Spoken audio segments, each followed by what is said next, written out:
Oh, I might have a puffer fish. Really? I've got a puffer.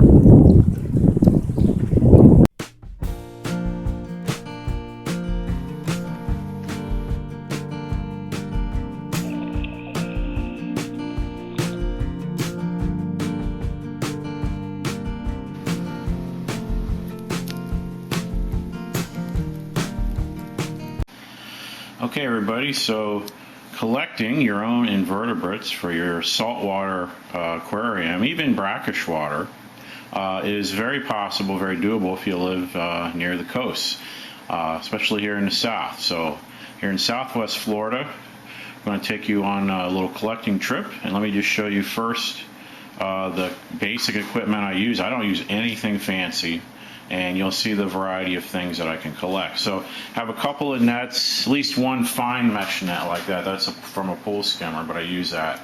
And this landing net, actually, the holes are small enough where you can still collect hermit crabs with it, and larger shrimp when you're going through the grass bed. So I take that too.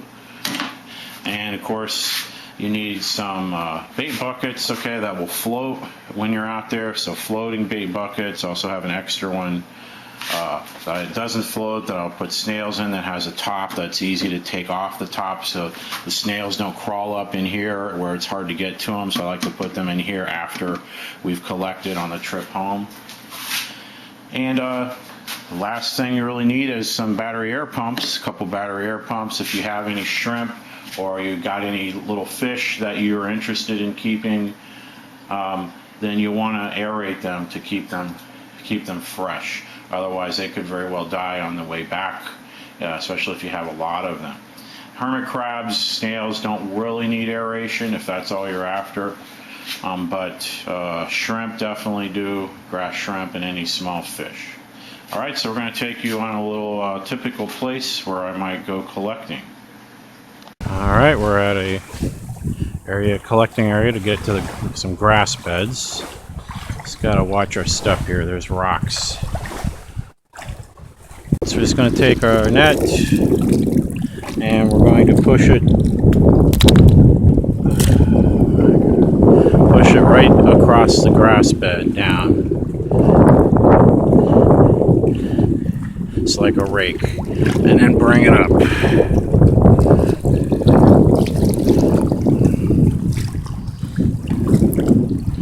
Alright, unfortunately it's a little choppy today,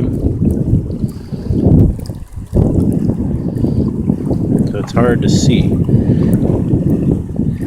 Fuck. You got more shrimp? Yeah, he jumped out though. That's alright. Why am I not getting anything? These are pretty big ghost shrimp. Yeah, that's okay.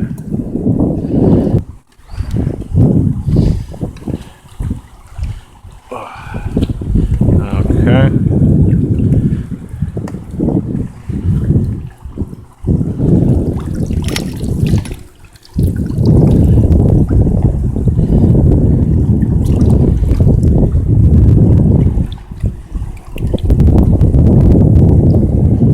Okay, there's some hermits here. There's a little hermit crab right there. So put him in.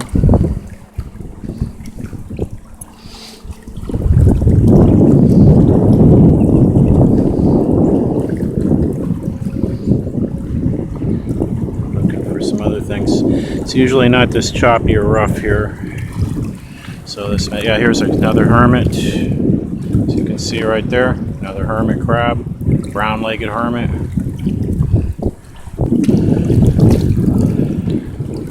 All right, just gonna go a little bit over here. I don't want to get too much farther out because it's deep. Okay, now I'm feeling some grass beds.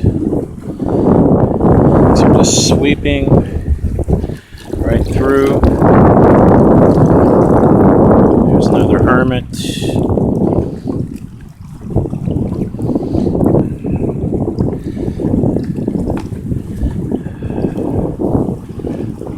Yeah, I think I got several hermits here. Yep. Yep. So No, I don't want to keep pipefish. They're too hard to take care of. They won't eat anything except live food. Alright, so here's a whole handful of hermits I just got here, as you can see. So don't need too many more hermits. Let's just concentrate on shrimp.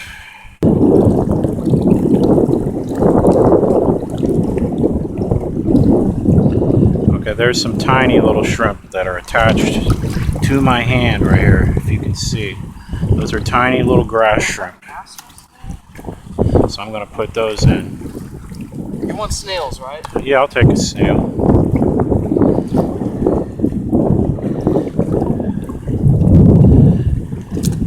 So they're attached to this seaweed, and then they're attaching to my hand. Is what's happening.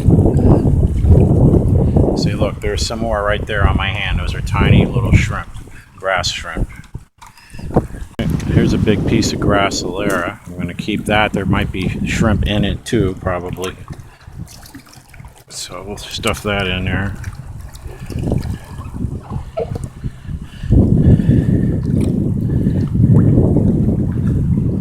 Oh, I might have a puffer fish. Really? I've got a puffer.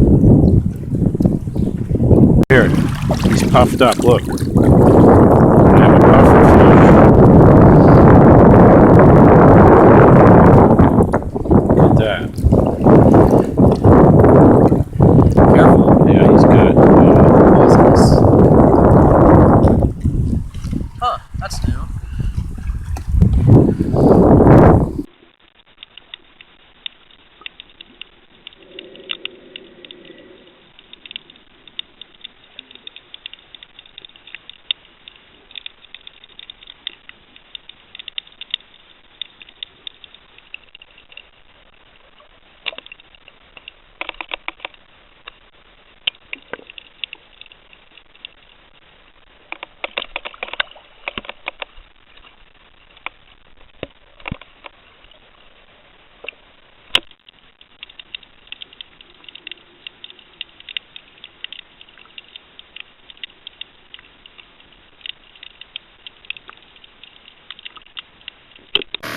Okay, let's take a look at some of the creatures we gathered. I'm going to turn that off.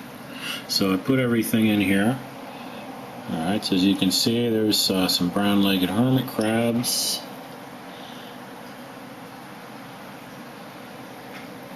Okay, we have, there's our puffer fish, small puffer fish. There's a small little minnow. So I'm trying to find out, there's lots of shrimp too. So there you go, some like little ghost shrimp, little grass shrimp, some larger shrimp. We also have like a baby lizard fish. Oh, there's a file fish too, right there. File fish.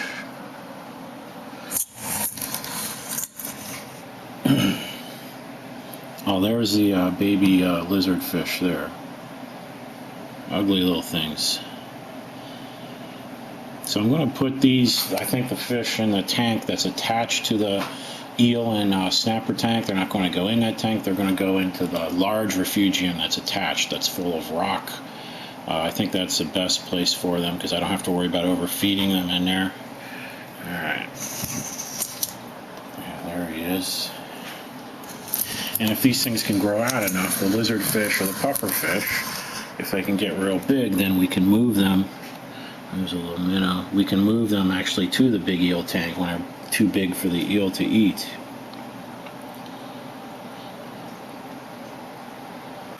Okay, we put the other fish that we caught in the shrimp and a lot of the hermit crabs and some snails in this big refugium. It's a 30-gallon refugium with a footprint of 55 that's attached to my eel and mangrove snapper tank over here. I thought that would be the best place because I'm not sure how much I need to feed them. Okay, let's take a look at some of the fish we collected here in our collecting. Now here is I think it's a porcupine puffer, some kind. Really interesting looking fish, really cool. So if he does really well, I'll be really happy. He's got like little blue eyes, really Really strange. So I'm happy with this collection. That's a really unique specimen. So we'll see how big he gets. If he gets really big, you know, 6, 7, 8 inches, I can put him in the tank with the mangrove snapper and eel, I imagine. I mean, I'll make sure that it looks safe. I don't think they would mess with a large version of this. I certainly won't put him in at this size. Here's a head-on view of Mr. Porcupine Puffer. Look at that face. Really cool. Alright, here is a filefish that we collected. Okay, again, real neat markings, a cool fish. There he is, come out. Again, we'll see how they do. They looks very peaceful. He probably won't get very big, probably 3-4 inches if he survives. Sorry for the reflection. Can't really do anything about that. Okay, now here's this lizard fish or frog fish or whatever. When I get a positive ID, I'll put it in the description box below, unless I get it before I finish editing this video. But actually a very interesting looking fish. Really neat markings. So we're going to experiment with feeding them baby brine shrimp, newly hatched stuff, and see if we can get him to eat. He's obviously a carnivore. I mean, there was so many grass shrimp in here, so I don't know if he's been able to catch anything or not, but there are a bunch of grass shrimp in here. I don't know if he'll eat hermit crabs or not, but there's plenty of them in here. So anyway, a really interesting fish. I mean, I got 3 really interesting fish on that collecting excursion yesterday. Okay, here's a closer look at one of the brown-legged hermits we caught. We caught probably a couple dozen of these. Could have caught 100 if I wanted to. So these are brown-legged hermits.